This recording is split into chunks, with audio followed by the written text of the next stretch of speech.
একজন মহিলা তার ঘরের জানালার পাশে একটি করে রুটি রেখে দিত। এক ভিক্ষুক এসে ওই রুটি নিয়ে যেত, কিন্তু কখনোই কৃতজ্ঞতা প্রকাশ করতো না।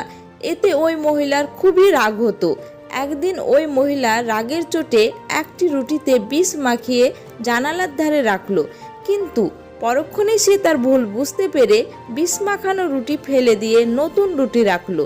যথারীতি ওই ভিক্ষুক এসে সেই রুটি নিয়ে গেল। এইদিকে মহিলার বাবা দীর্ঘদিন ধরে নিখোঁজ ছিল। সেদিন সন্ধ্যায় কলিং বেল বাজতেই দরজা খুলে মহিলা দেখলো তার বাবা বিধ্বস্ত অবস্থায় দাঁড়িয়ে আছে। বাবা বললেন, পথে আমি ক্ষুধায় কাহিল হয়ে পড়েছিলাম। এক ভিক্ষুক আমাকে একটি রুটি দিয়েছে, সেই রুটির জোরে আমি প্রাণে বেঁচে আছি। মহিলা তখন বুঝতে পারলো তার নিজের বানানো রুটি তার নিজের বাবার প্রাণ বাঁচিয়েছে। বন্ধুরা, ভালো কাজের প্রতিদান সব সময়